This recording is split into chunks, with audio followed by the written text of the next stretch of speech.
Bonjour, nous allons parler aujourd'hui d'un sujet un peu différent, mais qui commence à être d'actualité, et notamment dans le Var, puisque nous sommes en vigilance rouge depuis 2 semaines.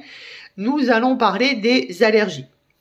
Alors les allergies, par rapport à cette vigilance dans le Var, elle est par rapport au pollen, mais les allergies, elles concernent beaucoup de choses. Ça peut être les médicaments, ça peut être les aliments, ça peut être les personnes, ça peut être aussi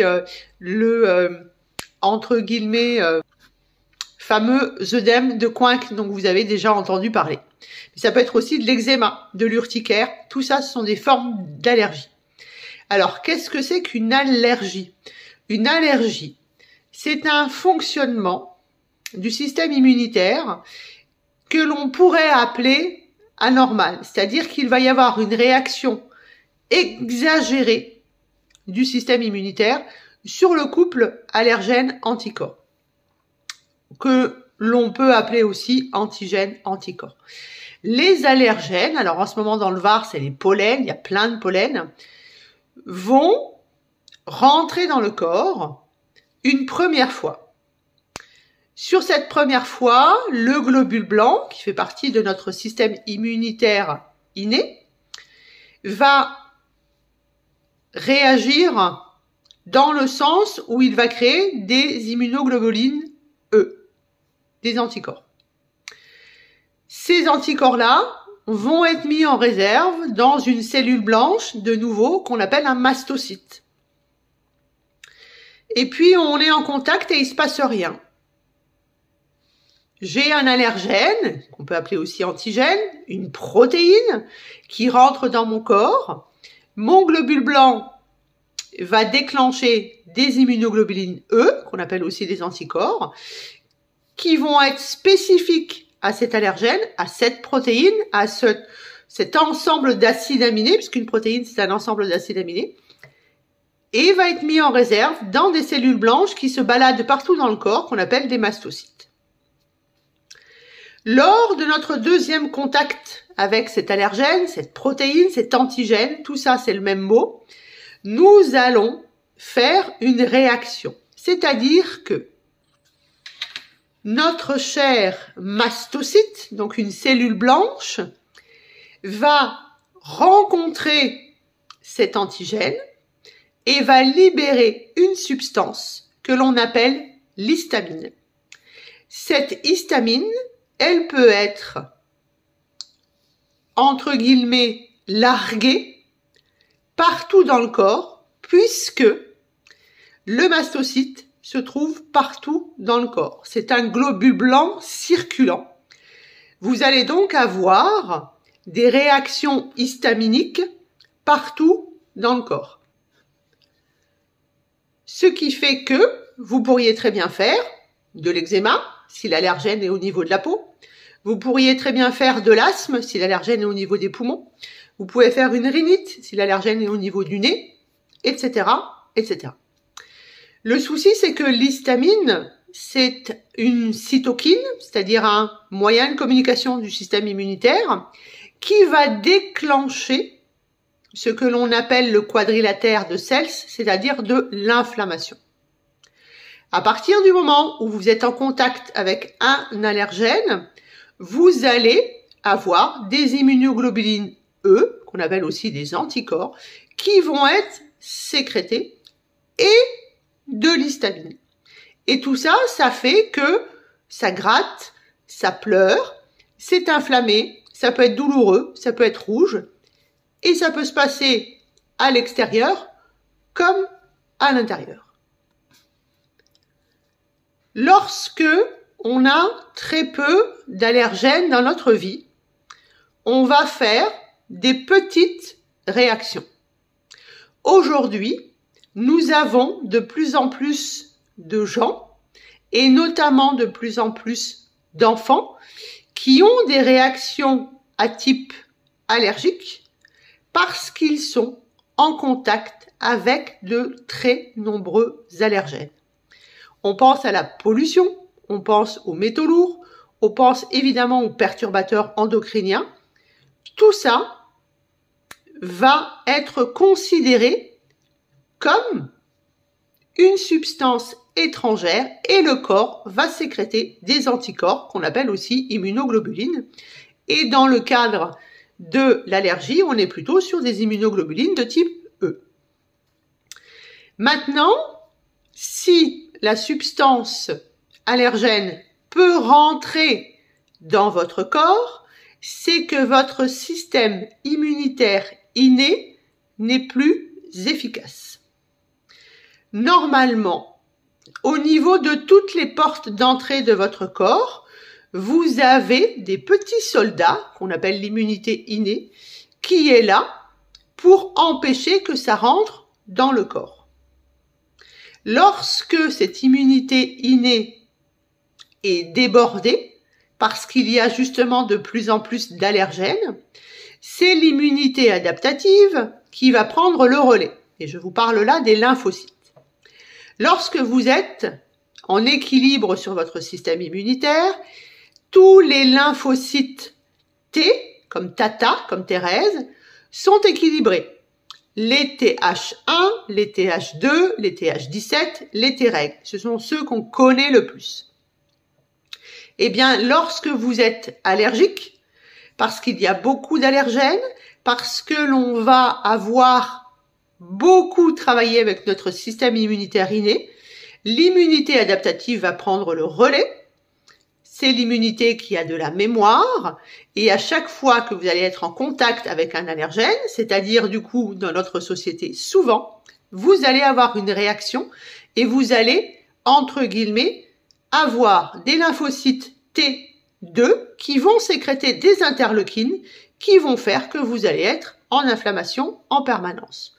Donc vous avez usé votre système immunitaire inné, vous usez votre système immunitaire adaptatif et vous êtes en déséquilibre du coup en inflammation de bas grade.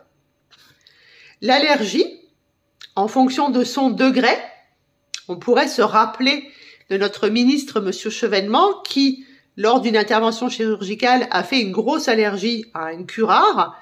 Heureusement, il était dans un endroit adéquat où il était très bien pris en charge, mais il aurait très bien pu en mourir puisqu'il a fait un choc anaphylactique. Eh bien, on peut très bien entendre et comprendre qu'à partir du moment où on fait une réaction allergique, c'est que l'on a un système immunitaire qui n'est absolument plus en équilibre. Puisque, comme je viens de vous le dire, il s'est usé. Vous l'avez beaucoup fait travailler. Parce que votre système immunitaire n'est plus parfait, il laisse passer des choses, parce que vous êtes énormément en contact avec des allergènes, mais aussi, pourquoi êtes-vous allergique? Qu'est-ce que vous refusez? Qu'est-ce que vous ne supportez pas? Ça, c'est le décodage biologique de l'allergie. Qu'est-ce qui a fait que votre microbiote, qui est à 85% dans votre intestin, est en déséquilibre au point que votre système immunitaire soit déséquilibré, au point qu'on ait plein de lymphocytes T2, au point que l'on ait plein de mastocytes, mais aussi de basophiles. Qu'est-ce qui fait que tout à coup, vous ayez tous les globules blancs des deux immunités qui fait qu'il y a une surréaction, qu'il y a de l'inflammation de bas grade? Eh bien, l'allergie, c'est typiquement de nouveau de la PNEI, psycho-neuro-endocrino-immunologie. Pourquoi tout à coup vous sécrétez plus d'interleukines 4 et 6? Pourquoi tout à coup vous sécrétez beaucoup d'anticorps? Pourquoi tout à coup le travail entre les lymphocytes T et les lymphocytes B va se déséquilibrer? Pourquoi tout à coup? Eh bien, puisque vous me suivez, vous devriez pouvoir répondre parce que vous êtes en inflammation de bas grade et que cette inflammation ne s'arrête plus. Vous vous souvenez, l'inflammation, c'est une réaction normale. La sécrétion d'histamine, c'est une réaction normale. C'est pour ça que je vous disais que l'allergie, finalement, c'est une réaction normale. Si c'est une petite allergie, vous faites une réaction, vous virez l'étranger. Dès que ça dure, dès que c'est fort, dès que ça passe en urticaire, en eczéma, etc., etc., et que ça reste longtemps, vous êtes en inflammation de bas grade. Donc pourquoi je suis en inflammation de bas grade? Parce que l'inflammation, qui est le rôle normal du système immunitaire, ne s'arrête pas. Ça veut dire que dans votre corps, il y a énormément de pro-inflammation. Ça veut dire que votre système nerveux est en mode sympathique, voire sympathico-tonique. Ça veut dire que du coup, votre intestin, vos intestins, où il y a le microbiote, sont en sympathicotonie, donc en pro-inflammation. Ça veut dire que du coup, vous avez une alimentation aussi qui est pro-inflammatoire, notamment beaucoup d'oméga 6, mais aussi tout ce qui est évidemment le sucre, les faux amis comme le café, comme l'alcool, tout ce qui est des aliments qu'on dit raffinés, c'est-à-dire des aliments blancs, toute la malbouffe, tous les pesticides, herbicides, perturbateurs endocriniens, additifs, excipients. Tout ça, ce sont des potentiels allergènes et surtout des pro-inflammatoires. Alors, juste une petite parenthèse, on ne mélange pas allergie et intolérance, et notamment par rapport à l'alimentation. On a de plus en plus d'intolérance dans notre petit bidon. On n'est pas sur le cas de l'allergie. L'allergie vraie, c'est complètement autre chose que l'intolérance. Par exemple, vous pouvez manger du chocolat, du fromage, vous pouvez manger, ce qui arrive souvent, c'est du melon, du concombre, de la tomate, par exemple, et faire des réactions allergiques. Ça marche aussi beaucoup avec les oléagineux. Avec toutes ces petites graines, vous allez les manger, ça va vous gratter dans la gorge, voire ça va vous faire des petits boutons. Vous faites une réaction allergique parce qu'il y a eu beaucoup d'allergènes et que votre corps est en inflammation. Si ça dure très peu de temps, si c'est une petite réaction, le corps est encore capable d'arrêter, de stopper l'inflammation. Si ça se poursuit, que vous faites de l'asthme, que vous faites de l'urticaire, que vous faites de l'eczéma, que vous faites des allergies à tout et n'importe quoi, votre bracelet, vos boucles d'oreilles, le maquillage, la teinture pour les cheveux par exemple, mais que vous êtes aussi, pourquoi pas, malade pendant tout l'été, pendant tout l'hiver, etc., etc., ou que vous êtes en contact régulier avec énormément d'allergènes, eh bien vous allez être en inflammation de bas grade. Ce qui veut dire que, comment allons-nous régler nos problèmes d'allergie? Alors, comment on va régler ces problèmes d'allergie? On a dit que c'était de la psycho-neuro-endocrino-immunologie. Donc, on va déjà se demander, est-ce que ces allergies arrivent sur un terrain où on est stressé? Est-ce qu'ils arrivent sur un terrain où le système endocrinien est déséquilibré? Est-ce qu'on arrive sur un terrain où le système psychique est déséquilibré? Y a-t-il eu un gros stress, un gros choc? Y a-t-il, entre guillemets, des raisons psychosomatiques? Vous savez qu'aujourd'hui, l'asthme, par exemple, c'est 80% de psychosomatique. Pourquoi j'arrive pas à respirer? Et puis, on va aller chercher, évidemment, la dysbiose, l'état du microbiote. Est-ce qu'il y a une candidose, par exemple? Ou est-ce qu'il y a, parce que ça, c'est démontré aujourd'hui, des virus dormants, comme le cytomégalovirus, par exemple, comme le virus de la mononucléose infectieuse qui s'appelle Epstein-Barr, mais comme celui aussi de la varicelle, de la rougeole, par exemple, qui sont des virus dormants. Quand on parle de virus dormants, on peut penser aussi aux parasites, on peut penser, comme je vous le disais, donc aux candidoses. Si vous avez un petit peu trop de candida albicans, de nouveau, vous êtes en dysbiose. Mais pensons surtout au stress, parce que lorsque vous êtes en sympathicotonie, eh bien évidemment, votre système immunitaire est en inflammation de bas grade parce qu'il est en immuno, entre guillemets, j'ai pas envie de dire sénescence, j'ai envie de dire en immunodépression, et donc il est plus capable d'arrêter l'inflammation. Donc, on va déjà chercher la cause. Travailler sur cette cause. Le stress, les différents allergènes qui existent. Est-ce qu'il y a eu un choc? Est-ce qu'il y a eu quelque chose de probant? Est-ce qu'il y a du psychosomatique? Important. Est-ce qu'il y a un dérèglement au niveau des hormones, au niveau des neurotransmetteurs? Est-ce qu'il y a, ça c'est sûr, toujours un problème au niveau des microbiotes? Et puis, évidemment, que l'on va essayer de diminuer un maximum tous les allergènes qui existent. On va aussi diminuer tous les aliments qui sont histaminolibérateurs, c'est-à-dire qui ont tendance à favoriser une sécrétion d'histamine, un déclenchement, un relâchement d'histamine par les mastocytes ou par les autres globules blancs. Je vous ai parlé du chocolat tout à l'heure, ça peut être la levure de bière, ça peut être aussi tout ce qui vous gratte dont je vous parlais tout à l'heure. Et puis, il serait souhaitable d'assainir les intestins. Qu'est-ce que ça veut dire, assainir les intestins? Ça veut dire que je fais un grand nettoyage, qu'on peut faire avec du sel de Nigari, qu'on peut faire avec de la chlorophylle, par exemple, qu'on peut faire avec du bourgeon de noyer. Il y a plein de manières de nettoyer son intestin. On peut faire aussi 24 heures de jeûne, par exemple, en ayant fait une petite descente alimentaire. On pourrait ne manger que pendant 3 jours que des légumes, par exemple. Tout ça, ça va assainir l'intestin. Et ça nous permet de repartir ensuite sur un intestin qui est propre. On peut le faire évidemment avec des compléments alimentaires, mais vous savez que c'est pas forcément mon dada. Puisque nous sommes sur le système immunitaire, vous savez aujourd'hui que celle qu'on appelle la vitamine D, qui pour moi est une pro-hormone, est la base d'un système immunitaire en équilibre, et je vous ai dit que tout à l'heure qu'il était déséquilibré, que ce soit l'immunité innée ou l'immunité adaptative. Donc, voyons où nous en sommes de cette vitamine D et favorisons les aliments riches en vitamine D. On sait aussi que la vitamine C est très intéressante parce qu'elle va diminuer justement l'histaminolibération. Donc pour ça, pensez aux kiwis, pensez aux oranges, pensez aussi à tous les petites baies rouges par exemple qui sont très riches en vitamine C.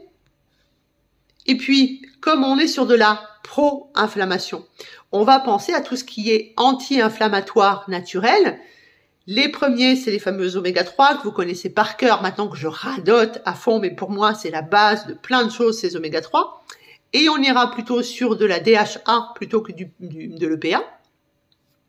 Ensuite, pourquoi pas penser, moi j'aime beaucoup les oligo-éléments, parce que c'est quelque chose qui coûte pas cher et qui marche très bien. Et l'oligo-élément, là, en l'occurrence, c'est le fameux manganèse, qu'on pourra plus ou moins mettre avec du cobalt, si on est dans des diathèses différentes. Donc là, je parle plutôt aux naturaux. Et là, on est sur quelque chose qui coûte pas cher, qui marche très bien. Ensuite, on peut évidemment, si on veut faire de la médecine verte, en attendant que la personne mette en place toute la prise en charge, justement, sur psycho-neuro-endocrino, eh bien, on va pouvoir utiliser, par exemple, le cassis. Le cassis, c'est un cortisone-like. C'est quelque chose qui va faire comme la cortisone, donc qui va parfaitement agir sur les allergies. Mais on pourrait penser aussi, puisqu'on est entre guillemets dans les bourgeons, moi j'adore les bourgeons, c'est le bonheur les bourgeons, parce qu'on peut les utiliser longtemps, puis ça agit sur le corps mental en même temps. Pourquoi pas le bourgeon de l'allergie qui est la genièvre, le genièvrier, pardon, ou la genièvre, on dit comme on veut. Mais ça pourrait être aussi le bouleau, par exemple. Voilà, ça c'est des moyens d'utiliser pour faire de la prévention et aussi pendant le moment où on a ce mot et on peut l'utiliser sur une longue période, la gémothérapie. Et on va favoriser la sortie de ces allergènes. Donc évidemment, on essaye de diminuer l'apport. On va favoriser la sortie des allergènes. Et pour ça, on va travailler sur ce qu'en naturopathie, on appelle nos poubelles, nos émonctoires. Donc on va faire des exercices de respiration au mieux, parce que si on a de l'asthme, c'est peut-être pas forcément facile. On va faire des exercices pour nous faire transpirer, pour que la peau puisse prendre le relais. Acidité égale inflammation, vous vous souvenez? On va faire le maximum pour soutenir le foie, parce que là, il va avoir plein de boulot. Hein. Si on a une dysbiose, il récupère plein de merde, pardon pour l'expression. Et donc, on le soutient. Hein. On va pas le tordre, le foie, on le soutient. Et puis, on va soutenir aussi et aider les reins pour que l'on puisse évacuer plus rapidement tous ces allergènes. Il y a une molécule qui est très intéressante, qui s'appelle la quercétine. La quercétine, en fait, elle est intéressante chez les personnes qu'on l'on dit atopiques, que l'on dit hypersensibles. Elle va avoir tendance à travailler sur les COX et les LOX, c'est-à-dire toute cette cascade au niveau des différents AGE, donc acides gras essentiels. Elle va aussi travailler sur l'allergie en elle-même, c'est-à-dire qu'elle va vraiment être... elle va diminuer la sécrétion d'histamine. Alors, vous pouvez, entre guillemets, en prendre comme ça. Vous pouvez aussi manger plein de capres. C'est bon, les capres. Vous pouvez manger de l'oignon, vous pouvez manger de l'échalote. Tout ça aussi, ça nous amène de la quercétine. Et évidemment, puisqu'on a un microbiote qui est déséquilibré, on va travailler sur notre microbiote. Et en général, on a plutôt tendance, vous vous souvenez, je suis pas une madame probiotique, à travailler avec des prébiotiques.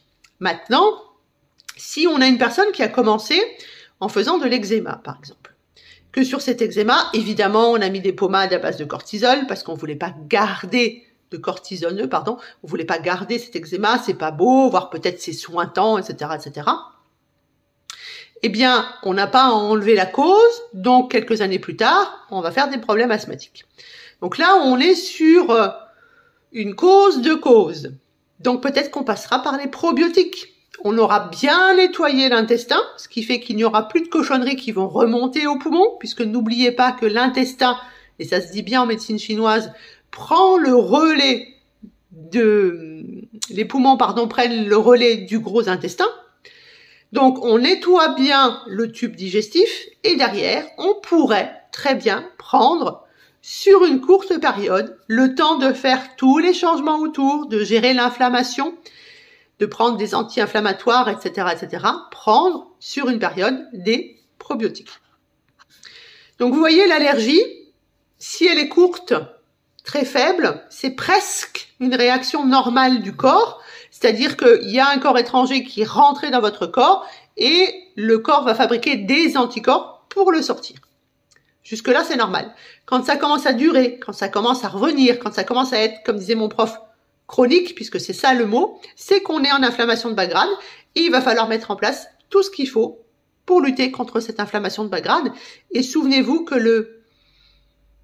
le premier méchant, le diable, sur votre système immunitaire, puisque je vous parlais de psychoneuro, eh bien, c'est le stress qui est un immunomodulant. Donc, allergie, réaction déséquilibrée de votre système immunitaire. On va travailler un peu comme une cure de détox, entre guillemets, mais on ne fait pas de détox du tout, c'est juste pour l'idée. Je diminue les allergènes, j'augmente les sorties et je fais tout pour être anti-inflammatoire. C'est vrai que je vous ai parlé des oméga 3 qui sont les plus grands anti-inflammatoires. On peut penser par exemple à tous les aliments qui contiennent du soufre aussi, comme l'ail par exemple, tous les trucs qui sentent un peu. Le soufre, c'est super top parce que c'est l'oligo-élément du foie par exemple. Mais on peut penser aussi en anti-inflammatoire qu'on connaît bien, des choses qu'on utilise beaucoup en ayurvédique, tout ce qui est curcuma, gingembre, cannelle, girofle, etc. En plus, la cannelle et la girofle, par exemple, et notamment la girofle, en olfaction, c'est fort, mais c'est quelque chose qui apaise énormément le mental. Alors, ne commencez pas à prendre des huiles essentielles si vous n'y connaissez rien et ne mettez pas d'huile essentielle directement sur les muqueuses. Une huile essentielle, on demande l'avis à quelqu'un qui est formé. Vous avez de plus en plus de pharmaciens qui ont fait des DU d'aromathérapie, donc n'hésitez pas à aller demander. Ne les utilisez pas trop parce que c'est mauvais pour le foie. L'aromathérapie, c'est quelque chose qu'on utilise sur une courte période, sur quelque chose d'aigu. Alors que la gémothérapie, c'est sur des longues périodes, ça peut être aussi sur de la prévention. Donc, je vais chercher la cause de la cause. Je travaille sur mon microbiote. Je nettoie énormément mon système digestif et je fais attention de prendre soin de mon système immunitaire et notamment de mon système immunitaire inné parce que c'est lui qui est là en barrage sur le premier jet d'entrée d'antigènes. Ce qui veut dire que lorsqu'il y a beaucoup d'allergènes, comme c'est le cas actuellement dans le Var, puisque nous sommes en vigilance au rouge, eh bien, je rentre, je me brosse les cheveux, je rince mon visage, je me nettoie le nez, je lave bien mes mains, par exemple. J'hésite pas à prendre une douche supplémentaire, voire à me relaver les cheveux, pour éviter de rester en contact, justement, avec ces allergènes. C'est ça qui va être intéressant. Et sur cette période-là, je fais plutôt très attention à avoir une alimentation très anti-inflammatoire. J'évite, si jamais je suis fan de fromage, par exemple, ou de chocolat, d'en manger, puisque je suis déjà en inflammation. Mais n'oubliez pas que le système immunitaire, celui qui est le premier au contact, qui doit résoudre 99% des problèmes, c'est le système immunitaire inné, c'est-à-dire la peau, les larmes, l'acidité de l'estomac, votre salive, etc., etc. Il faut faire attention à tout ça. On va rentrer dans le printemps, on l'est déjà entre guillemets en médecine chinoise, puisqu'on est déjà en saison terre et que le printemps va arriver, avec le bois, avec le foie justement, qui va booster ces allergies, entre guillemets aussi. Les médecins chinois comprendront ce que je veux dire. L'idée, c'est de se dire, et si je faisais de la prévention pour éviter d'être allergique? Et si je favorisais tout ce qui est anti-inflammatoire, alors ça devrait être tout le temps, mais si vous avez tendance à être allergique, lavez-vous à partir de maintenant tous les jours le nez avec le fameux Jalanetti. Rincez-vous bien le visage, les mains, secouez vos vêtements. Pensez à aérer, même si les allergènes sont dehors, parce que souvent c'est beaucoup plus pollué à l'intérieur. Faites attention pendant cette période-là, par exemple, si vous ne l'avez pas encore fait, de ne pas utiliser de produits ultra chimiques, par exemple, etc., etc., etc. En tout cas, l'allergie, c'est un système immunitaire qui est déséquilibré. Il faut trouver pourquoi. Est-ce que c'est psychosomatique? Est-ce que c'est réel? Il faut aller chercher. Il faut faire de nouveau une enquête de police. Mais il y a plein de choses qui existent. Et puis, vous savez, être anti-inflammatoire dans tout ce que l'on fait tous les jours, c'est le meilleur moyen de rester en santé, d'être dans votre auto-guérison. J'espère que vous avez appris plein de choses, notamment les mastocytes, l'histamine, les interleukines, les immunoglobulines, les lymphocytes T, qui sont un certain nombre, mais notamment les lymphocytes T2 aujourd'hui, et que vous avez compris comment on pouvait faire pour limiter ces allergies. Prenez bien soin de vous et à bientôt.